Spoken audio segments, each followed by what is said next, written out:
ప్రత్యేకమైనటువంటి పనిపై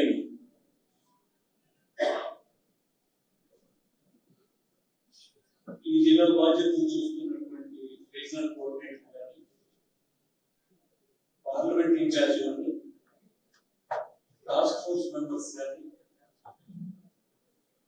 లేదు ఈ ఎన్యూమరేషన్ అంతా పద్ధతిగా చేసే ఇతర అభ్యర్థులు కానీ వాళ్ళతో చిన్న విషయాలు మాట్లాడారు. ఇది వాళ్ళు చెప్తున్న ఏంటంటే ఒక కట్ ఆఫ్ డేట్ ఇచ్చారు. ఆ కట్ ఆఫ్ డేట్ కి పూర్తి చేయడం చెప్తున్నారు. ఎవరు చెప్తున్నారు?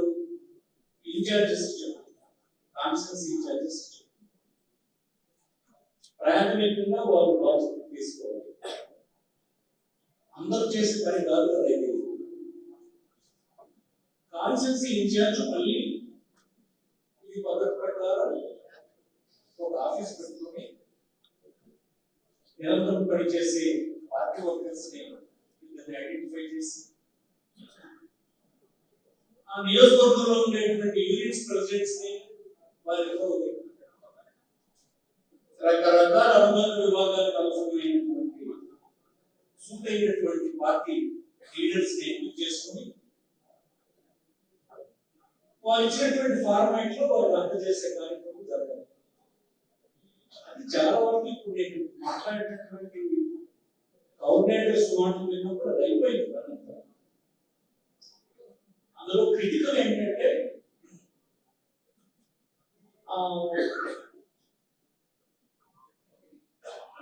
ఎపిక్ నెంబర్,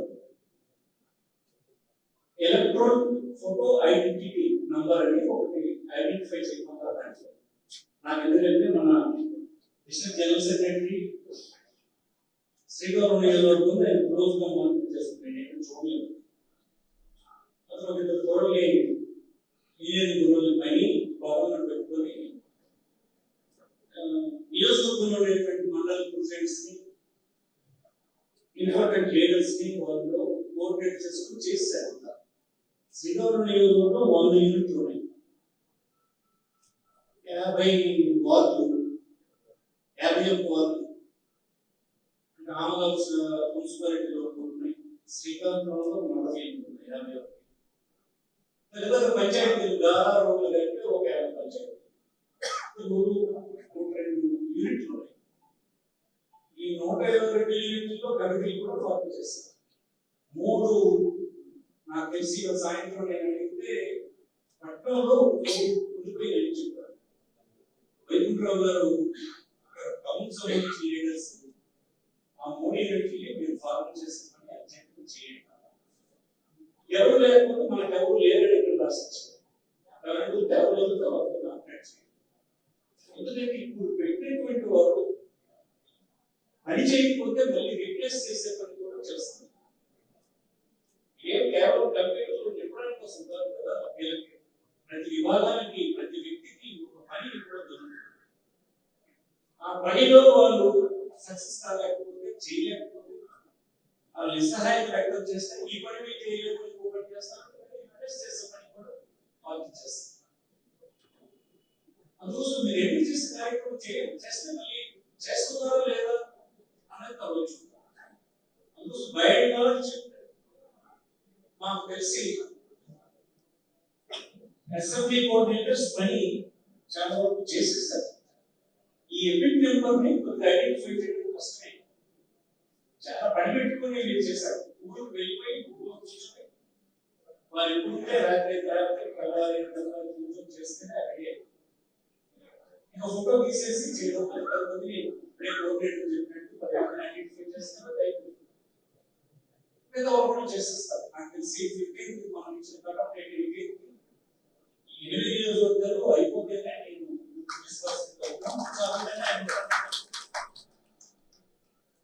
మొదట్లో కొంత నిరసన మాటలు మన వారు మాట్లాడినా ఇప్పుడు మళ్ళీ చదువుతున్నారు. బహుశా అది చదవ పుణ్యం అనుకుంటారు.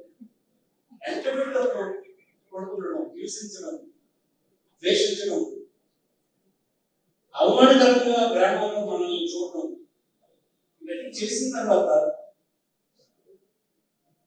మనం చేసినటువంటి పరిపాలనకి ఆయన చేసిన పరిపాలనకి తేడా గమనించారు.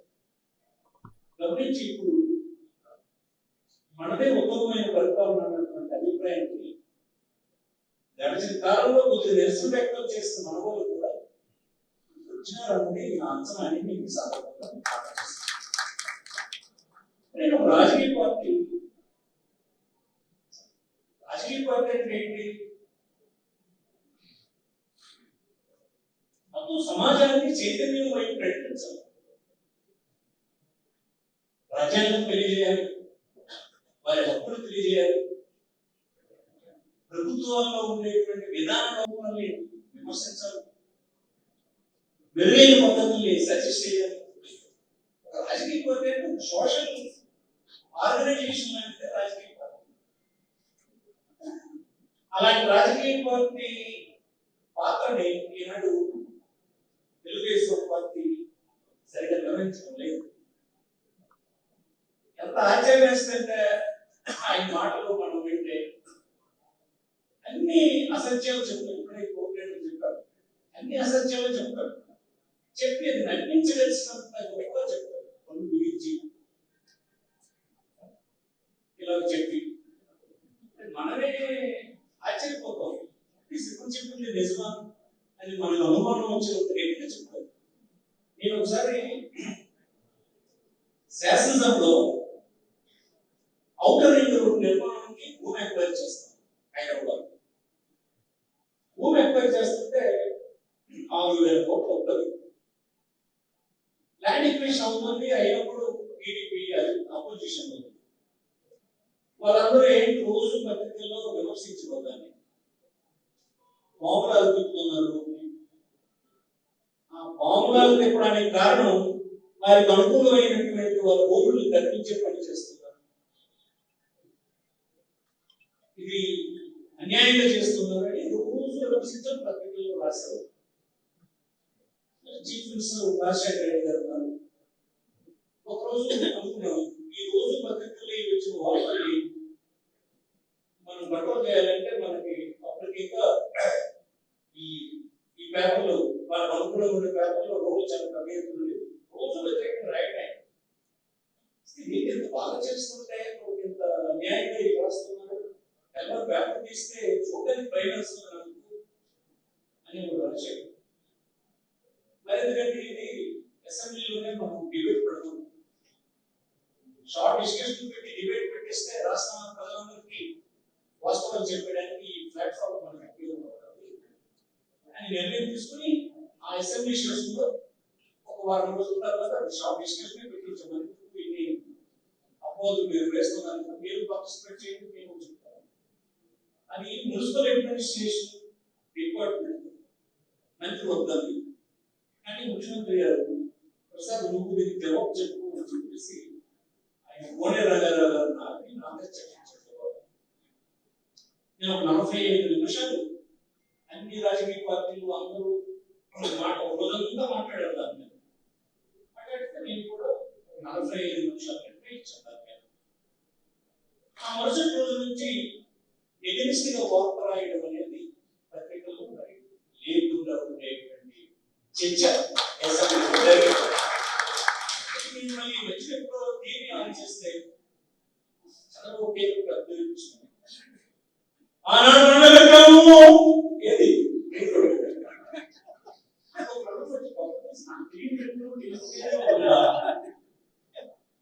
దీని గురించి చెప్తే నేనే ప్రత్యక్ష సాక్షిని, నేనే జవాబు పెట్టుకుంటాను. ఏంటంటే నా బాబులో 15-20 సంవత్సరాల లోపల పిల్లలకి 19 ఉంటారు. ఆ నెలలో సరిపోదా అనుకుంటారు. అంతేగాని ముఖ్యమంత్రి అసత్యం మాట్లాడేస్తున్నానన్న భయం అయిన లేదు. రాజకీయ పార్టీ సరైన దిశ నడిపించాలి. అలాగే మన చట్టం టైటిలింగ్ యాక్ట్ అందరూ తెలిసి స్థూలంగా కేంద్ర ప్రభుత్వం ఇచ్చినటువంటి మోడల్ యాక్ట్. నీతి ఆయోగ్ అని ఒక సంస్థ ఉంది కదా, ఆ ఆ సంస్థ ఎప్పుడు 59 నుంచి ఎక్సర్సైజ్ చేస్తుంది. ప్లానింగ్ కమిషన్ తర్వాత 14 నీతి ఆయోగ్ అయింది. నీతి ఆయోగ్ అయింది. వాళ్ళకు మోడల్ యాక్ట్ ఇచ్చారు. దేశంలో భూమిని సబ్జెక్ట్ స్టేట్ దగ్గర ఉంటుంది. స్టేట్ కి ఈ చట్టం మీరు చేయండి అని చెప్పి తయారు చేసి ఇస్తారు. మహారాష్ట్ర తర్వాత మనము అది చేసాం. ఆ చట్టాన్ని లాస్ట్ అసెంబ్లీలో నేనే అప్రూవ్ చేస్తాను, చేయించాను. స్పీకర్ సీతారాం గారు చేస్తాను. దాని గురించి ఏం చెప్పారు? ఆ పాస్బుక్ మీద జగన్మోహన్ రెడ్డి గారి బొమ్మ ఈ భూమిని తీసుకుంటాడని మీ అందరి భూములు పోతాయని నమ్మించారు. నమ్మించడానికి మనల్ని ఓడించాలని ప్రయత్నం చేస్తున్న ఎన్ని వర్గాలు దాన్ని కలిసి అది అసత్యం అని తెలిసినా కూడా నీ భూమి పోత జాగ్రత్త, నీ భూమి పోత జాగ్రత్త నిజంగా అప్పటిదాకా ఏమీ తెలియనటువంటి వాడికి ఆ భూమిలో ఉన్నటువంటి వాళ్ళందరూ మొత్తం చెప్తుంటే నిజంగా భూమి పోతేమో మనం ఎందుకు వచ్చిన ఎగ్జిస్ట్ గా వైఎస్ఆర్సీపీకి వెళ్దామని చెప్పి అంత బాగా నప్పించి ఓట్లు తీసుకునేస్తాం. ఆ స్పీడ్ లో మనం ఏం చెప్పినా అనుకోలేదు. ఆ చట్టం ఇచ్చింది కేంద్ర ప్రభుత్వం, వాళ్ళతోటి వాళ్ళే పెట్టారు. ఆ టైంలో బీజేపీ దొంగ కూడా ఉంది. మీరు ఇచ్చిన చట్టం ఎవరు చెప్పలేదు దొంగ చట్టం ఉంది అని ఎవరో లేదు. వాళ్ళకి ఖచ్చితంగా రాజకీయ ప్రయత్నం కోసం వాళ్ళు నోటించుకుంటున్నారు. డ్యామేజ్ జరిగింది. ఒక రాజకీయ పార్టీ అలా చెప్పొచ్చా? అది నాకు వస్తుంది. ఆస్తి అనేది కాన్స్టిట్యూషనల్ రైట్. నేను జగన్మోహన్ రెడ్డి ఇంకొకరు ఇండియా ప్రెసిడెంట్ ఒకటి అయిపోయినా బుక్ తీసుకోండి. అది ప్రాథమికమైనటువంటి హక్కు. అది చంద్రబాబు తెలుసు, మాట్లాడడం తెలుసు, ఆ పత్రికలో రాష్ట్రం తెలుసు. దాని ఉంటుంది. దాన్ని నమ్మించేస్తాను. నమ్మించి రాజకీయ ప్రయోజనం పొందారు. నేనేమంటానంటే ఒక రాజకీయ పార్టీ అలా ప్రజల్ని అటువైపు తీసుకెళ్ళచ్చు. అది రాజకీయ పార్టీ. నిజానికి రాజకీయ పార్టీలు ఈ దేశంలో ఉన్న ప్రజల్ని అలాంటి అమాయకమైనటువంటి ఆలోచనలు తీసుకెళ్ళాలి. ఈ విషయంలో చంద్రబాబు చాలా తప్పు చేస్తున్నారు. స్లోగా దాన్ని బయటకు వస్తాయి, స్లోగా అన్నీ తెలుస్తాయి. ఎందుకు ఇప్పుడు నేను అడుగుతున్నాను, ఈ ఛానల్ ద్వారా అడుగుతున్నాను. బీజేపీ ఉంది కదా, మీతో లెఫ్ట్ పార్టీ కదా, ప్రధానమంత్రితో అది దొంగ చట్టం, ఆ చట్టం ద్వారా భూములు ఎవరైనా దొరకవచ్చు, ఒక ముఖ్యమంత్రి దొరకవచ్చు అనే మాటను పంపించి మేమందరం రాజకీయాల గురించి వదిలిస్తాం.